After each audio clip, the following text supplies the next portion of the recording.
We continue the conversation here on Sound Chat Radio. Violent lyrics, gun lyrics in the dancehall space. Does it have any effect on the criminality, the rise of crime in Jamaica? Is it decaying the society, or is it just entertainment? My next guest, dancehall star, Konshens. Konshens Wagwan. Wagwan, I did it. Ah, boy, big conversation, big topic.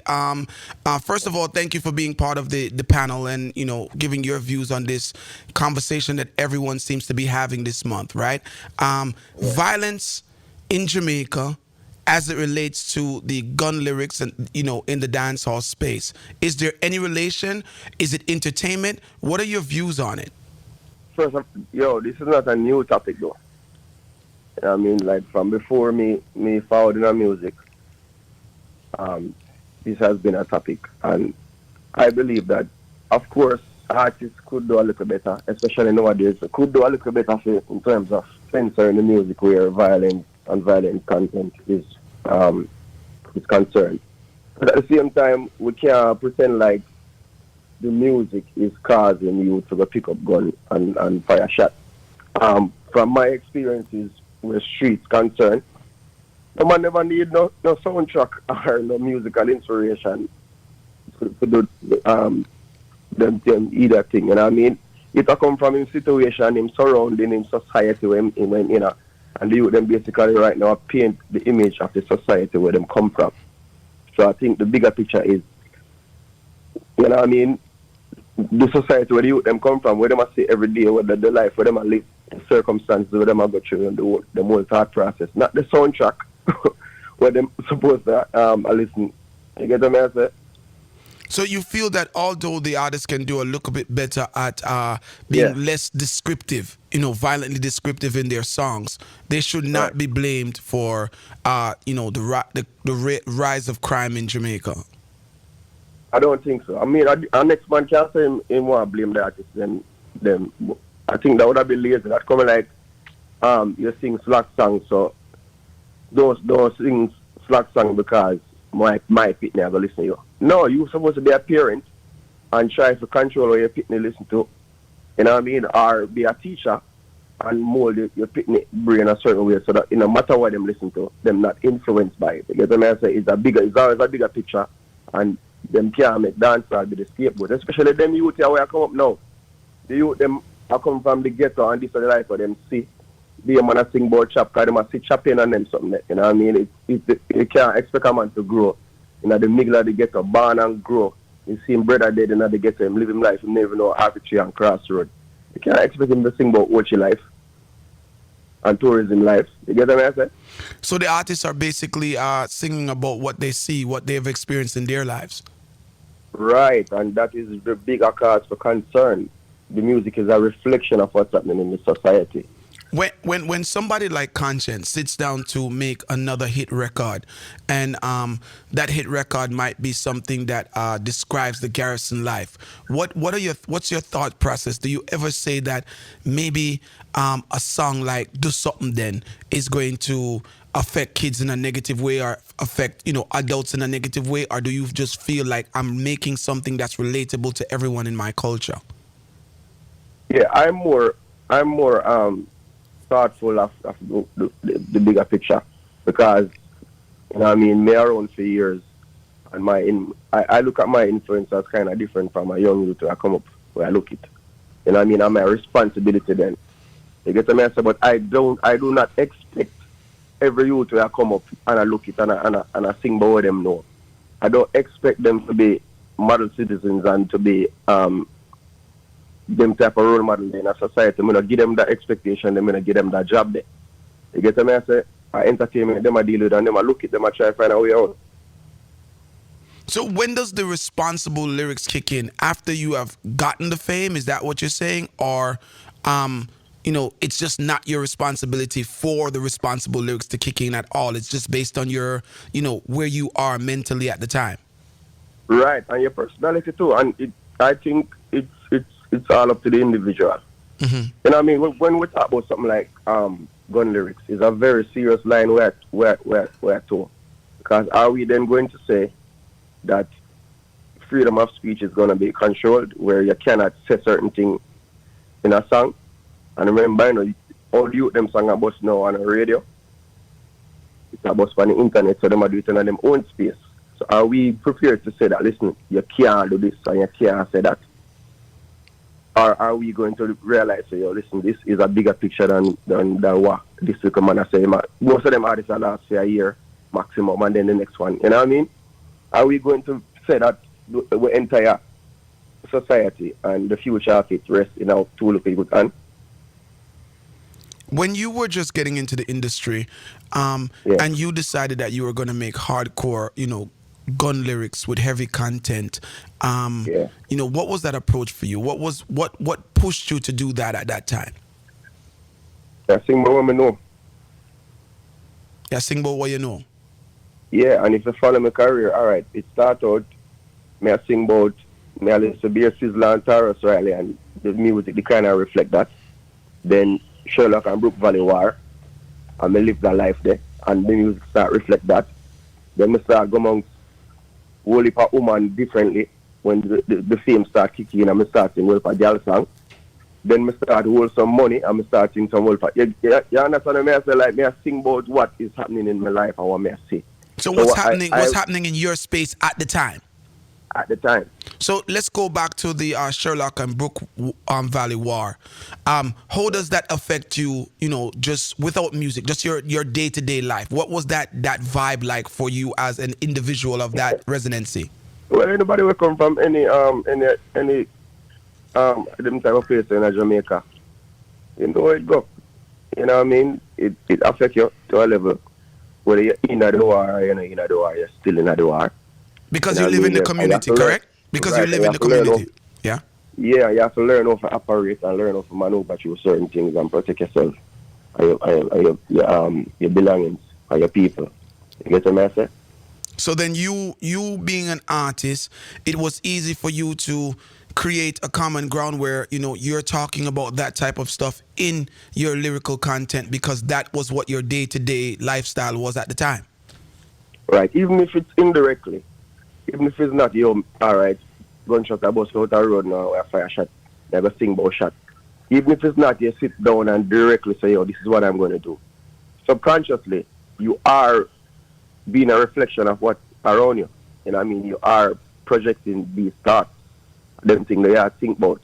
There are some youth now where I come from the garrison and them find Rastafari or them have other influences or them start to read and them manage to separate themselves from them surrounding good and deliver great music and international music. But at the same time, under every youth amidst the way there, we need to look at what going on in the society. And the next thing too, if the song them never did that work, the youth them would not be singing them repeatedly. Why is our society so broken that these things are still cool to us? Them reasons are still cool. Because not just the youth them sing it enough. Them sing it because them realize that people relate to it and people like it. While we're still in our society as a whole, we find them things that are attractive to listen to. You get what I'm saying?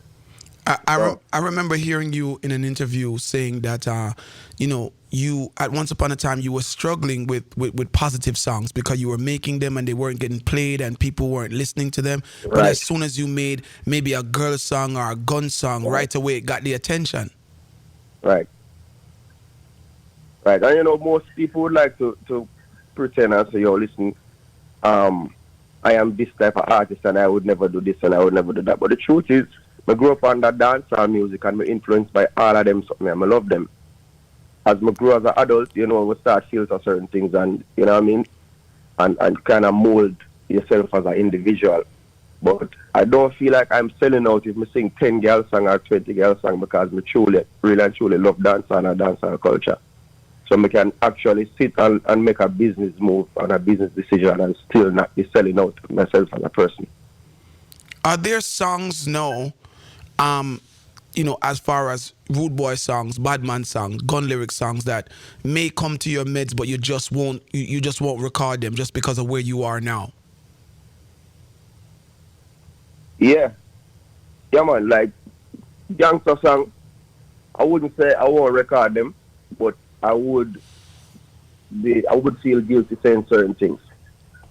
You know what I mean? Like if certain things too close to the news, I may say, and you know what I mean, like I would feel guilty, and that's just me personally. And where's that But guilt? I would, Where's that guilt coming from? Where is it coming from? That is it because you have taken yourself away from that environment now, so singing about it makes you feel guilty, or it's just because you've moved on now mentally and you just want to leave those stuff right, behind? right.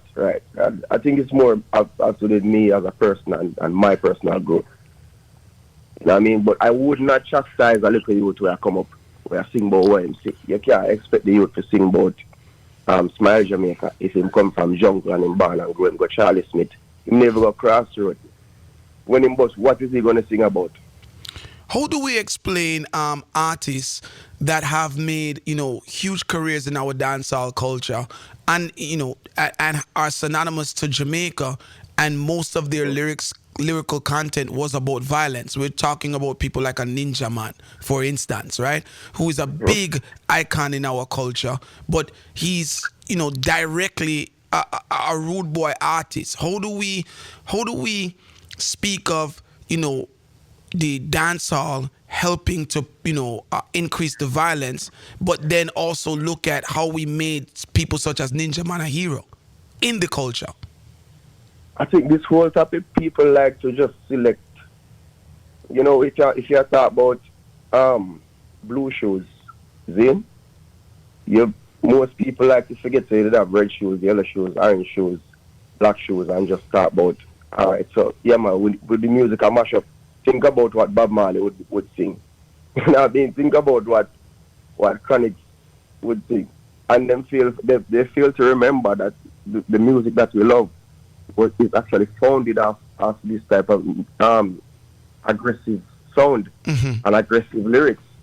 So when you mention a Ninja Man, I think people selectively just let them man the name out of the argument when they want ammunition to chastise these current youths more. You know what I mean? Dancehall has been this way. And some of the things where the youth them say, no, I've heard worse from bigger artists. You know, when me I come up, cause me a dancehall head, so me study the lyrics. Like people seem to forget. When you listen to some of the youths them, and you hear their lyrical content, I know you said that you've heard worse, but do you ever say Yeah. to yourself sometime like, yo, them look at youth, I take it far door descriptively with the lyrics in the song them? Are you Can I say it without? Can I say that without feeling like a hypocrite though? true? Because shoot you nigga kill off 10 people, burn down church and tabernacle. Like I've heard it. So when they come and them say things where we as older people don't find cool now.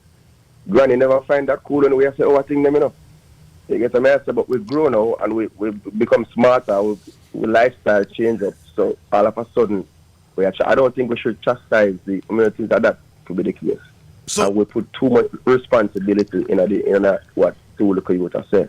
And forget to say, all right, we have dozens of artists who do great work and dozens of songs where come out at daytime where these should be the topics. When me up on the ground and I live certain lives. When we think of the songs that made it listen to a Sizzler and Taros Riley and Beanie Man and them something where I listen to, nobody don't care about the soundtrack. you were still You doing get what I what you say? were still doing what you had to Yeah, do. man still I do what them I do. You make your stupid decisions, one. Yeah, some of the decisions will make her come from what you're going through now. You know what I mean? You take up war where we don't know about. You're hungry. You know what I mean? If I come from so many different things, you're uneducated and have a job. It's not. I'm sitting now listening to this song and now I'm possessed to go and do what the song said. I've never experienced that. I've never seen that. So now that we established why, and I mean this may be repetitive, but I still want to ask you this. Now that we established why, the artists, engage in such lyrics in their songs, right? Can we further examine the effect that it may have on the listeners of those songs, the fans of those particular artists? You referred Right. a lot to the younger the younger artists today, and yes, a lot of their gun lyrics are very graphic and descriptive and Mm-hmm. very violent. Do you feel in any way that their fans are also trying to live that lifestyle because they are fans of that particular artist that is glorifying such a lifestyle? Let's talk I don't about the think so. effect. I don't think so. All right, if you want to mention Skillibeng artist in main fan base are Uptown Girls. Hmm. You get the message where it's just them find it as something cool. So I think if we are that much concerned about lyrical content, we should really be looking at why is it still cool and not why is the youth singing it. We should look at it as why is it attractive to still attractive. If you know what I mean, if it is that graphic and we feel like it is affecting the society directly. Is that the case, or are we now uncomfortable because we are seeing what the society is really like through this type of music? Wow. So you're saying that the music is possibly bringing out the truth of the reality and the truth of the It has situation. always been bringing out the truth, but because them a look at scapegoat to blame, is like it kind of flip around, where it look like the music is influencing me to go and shoot somebody, whereas I believe that I saw somebody get shot, and I'm now singing it, and you are uncomfortable with the idea of people getting shot. Where do we move on from here? How do we take this bad light off of the dancehall space as being put on the dancehall space based on the gun lyrics coming out of dancehall? Do we urge the artists to stop speaking about the life that they see every day as you would describe it? Or do we, I don't know what else the alternative would be. I think, well, look, as I said, urge the artist. I think that's as far as it can go without being a dictator, without trying to dictate to the youth. The man say, oh, listen, you cannot, because that is our next. I mentioned it earlier. I said that's the line where we're on. Are you going to say to the artist then that you can't say that? You know what I mean? So I think that's basically what we can do. We can say, yo, dog, say we feel like there's a possibility, say X, Y, Z. So make we try this then for a while. And again, it's people like to highlight the negativity in dancehall music and undermine the progress. Just like when Buju come out and we see an interview, Buju said Vibes Cartel alone I do good right now in our music. I was offended, you know what I mean, as youth where you have Charlie Blacks we sell Diamond, you have Popcorn, I do all of the collaboration, then me I do collaboration with Chris Brown, Cranium sell gold, Egyptian sell gold, and then you watch 1 hour here say, yo, one man alone I do work. And what you see happen? Nobody challenged it. It was a sound bite where everybody run with and say, yes, I true, this and that and right. That shows our society kind of addicted to highlighting the negativity we are going in the music. So me personally think that is a losing battle in itself. For those who are really concerned, we can try, we sit to deal with them, so yo, listen, we can try this to prove, but it's like we already know going in, so this is not the case. The music is a reflection of what's going on in the society, and I don't see it any other way. Yeah, because based on what you're saying, right, I would interpret it, I think people who are listening to the conversation will interpret it as well, if the music that is being made, the hardcore gun lyric that's being made in the dance hall is a reflection on the reality of the life that many of people are living in this garrison, in the garrison inner city communities, right? Then telling them not to do so would be saying to them, well, hide the truth of the life that you know that's happening around you. Like, please, let's suppress. We know that it's happening, but you don't have to tell the world that this stuff is happening in your garrisons. Talk about something else. So it would basically be, the powers that be asking everyone to keep this thing under wraps. Yeah, sweep the truth under the rug. Yeah, I mean, we would like that. I would love that, right? But when you're around there and shot a beat over your head and you're hungry, and when you sing gun lyrics, it's still cool to the society. What do you think, or what do you say to that person? Do we once again shut that person up and tell him to just go and dead if you're hungry? What do we do now? What's the next move? So the bigger problem here, according to you, Conscience, would be that Yeah, um, gun lyrics are still cool to the society, and right, as long as they are accepted and as something cool and something in our society, then there would be no way to curve the lyrical content coming out of the dancehall space. Correct? correct. Now, for you, before you go, I want to ask you this. For you, um, is there any time that you look back at some of the things that you probably said on stage or said in a song, and you said, "Boy, I made it go too far with that line there." No, because I was telling the truth. I was singing about what may I say. Even when we I say do the thing no please, them time when them thing they never come on. We are sing and I like so we say, yo, you know what we do? We try to get all of the girls them to do this. No, all of the girls were doing this and we are say, you know what, we have to sing a song about this. You get what I say? Sin. So I don't hold myself personally responsible for any I don't feel guilty for anything that I might have said. I was always true to. I heard a recent song with you and Spragga Benz, and it's a song that I love, by the way, right? And Yeah. it's it's called the badness, and it Yeah. is kind of giving you an illustration of the rules and laws in the inner city communities when it comes to calling yourself a bad man or playing that role in the Yeah. community. Speak to me a Yeah. little bit about that before you go. If you realize the way our Spragga structure his lyrics in the song, he's not a young Spragga. You get what I say? And a wildlife, and I don't know, like what them used to pray. He's still a bit true to what it is like in the garrison and what it is like on that side of the fence. But at the same time, you could hear that the person was thinking a little bit differently. You get what I mean? He never filtered, but he come from a totally different angle. You get what I say? Yeah. And that's what more I find out in that song there, first of all. You get me? A different person, you know Spragga from our younger youth days. See? That song they would have come out a different way. So On certain time. it shows maturity amongst the way he looks at gangsterism today. Right. Right. And how do you fit in as someone who's in a different place right now, but at the same time understands that the garrison culture and the law of being part of a gangster organization? I feel the same. You know what I mean? We realize that, something's cool for saying our music, but then as a person, I don't really find certain other things cool for saying our music. So we just not gonna say it. We are gonna present it from this angle, and that's just us. Let me speak for myself. That's just me as a person, as an individual. So still making the gangster songs, but this time with Yeah. more maturity and more understanding, and less Right. violent description. Correct? Yeah, and more knowledge too. More knowledge. Because Yes. it's not that I'm a gangster. It's not that I'm a bad man. But me know badness. That's why the song name me know the badness. So we can safely describe it without being a sellout or without, trying to talk about something you don't know about.